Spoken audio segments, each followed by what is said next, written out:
Halo teman-teman, selamat datang di Balik Semen. Nah, kali ini saya akan kedatangan tamu spesial. Nah, kalian penasaran kan siapa?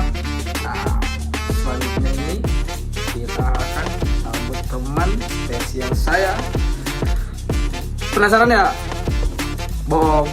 Nah, ini dia.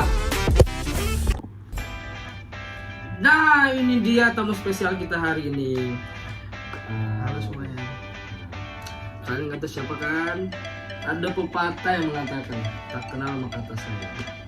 Nah, saya sebagai Muhammad Randy ini sebagai content creator dan tamu spesial kita hari ini, Given Miraman Siregar. selamat datang di podcast kami. Hari ini kita akan membahas topik yang sangat menarik ya. Tahu nggak apa teman-teman? Katakan. Nah, topik yang menarik tersebut adalah transformasi bisnis era digital dan dampak pada ekonomi Indonesia. Bersama saya dan tamu spesial kita hari ini, seorang pengusaha ya, dan pakar teknologi, teman-teman. Halo semuanya, senang sekali bisa berbagi di sini. Mari kita mulai nih dengan pengenalan tentang era digital dan bagaimana hal ini bisa mengubah model bisnis tradisional Indonesia.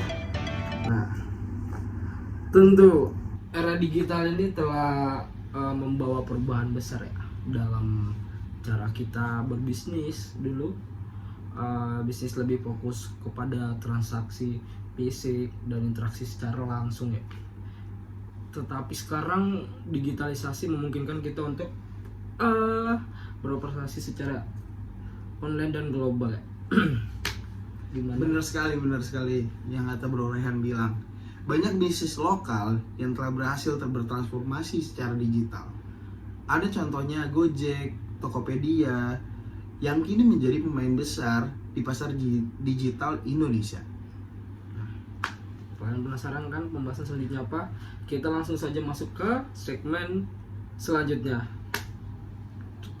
Nah, ekonomi digital di Indonesia, teman-teman. Nah, mari kita lihat pertumbuhan ekonomi digital di Indonesia. Data terbaru menunjukkan peningkatan signifikan ya dalam sektor ini. Bagaimana pendapat Bung Given tentang ini?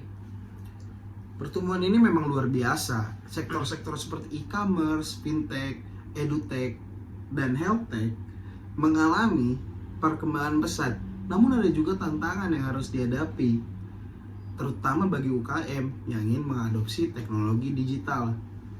Nah, saya juga sangat setuju ya, tentang tantangan seperti infrastruktur, teknologi, akses internet dan literasi digital, dan masih banyak kendala bagi banyak UKM di Indonesia. Sekarang, Ya, mari kita bicara tentang teknologi yang penting yang mendukung bisnis di era digital. Teknologi seperti AI, IoT, blockchain, dan big data sangat berperan dalam meningkatkan efisiensi dan produktivitas bisnis. nah, ya, dan banyak bisnis yang mulai memanfaatkan teknologi ini. Namun ada juga isu keamanan siber yang perlu diperhatikan ya, Bang Given ya. Bagaimana pendapat Bang Given tentang perlindungan data ini? Benar sih, ini perlindungan data ini harus harus dicermati ya. Keamanan cyber sangat penting. Bisnis harus memastikan data pelanggan terlindungi dengan baik untuk membangun kepercayaan. Dan bagaimana dengan regulasi dan kebijakan pemerintah dalam mendukung ekonomi digital ya, di Indonesia, Bang Given? Alhamdulillahnya, pemerintah telah meluncurkan berbagai program dan insentif untuk mendukung transformasi digital.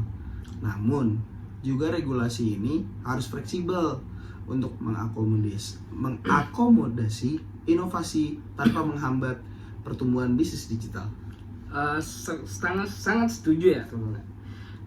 Kebijakan yang tepat dapat membantu membantu mempercepat adopsi teknologi dan mendukung pertumbuhan ekonomi ini,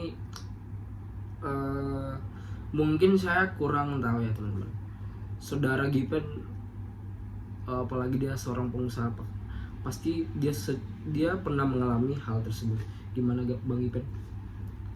Benar-benar. Sekarang mari kita lihat wawancara dengan pengusaha sukses yang telah berhasil dalam bisnis digital, bagaimana mereka memulai dan bisa berkembang. I mean, we got to be excited about the future. We got to do things that make us want to live. You know, it cannot always be about problems every day. I mean, do you want to wake up every morning and everything's just a problem? Well, what inspires you and what makes you excited about the future? There's got to be some things like that.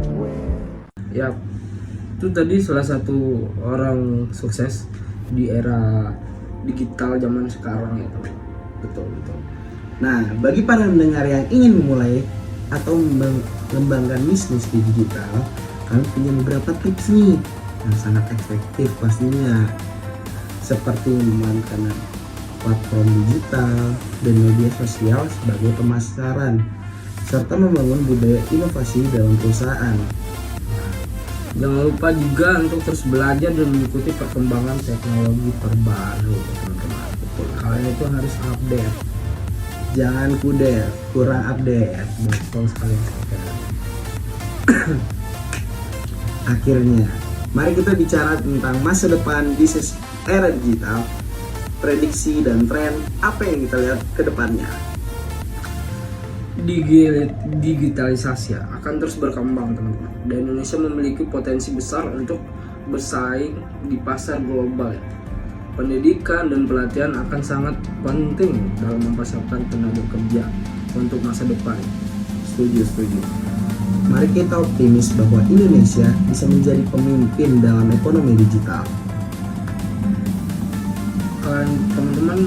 Bagi teman-teman yang ingin sukses, kalian harus berusaha belajar teman-teman. Dan seperti yang tadi bilang, jangan kudet, kurang update. Harus update, dan harus konsisten. Baik teman-teman, terima kasih telah mendengarkan podcast kami hari ini.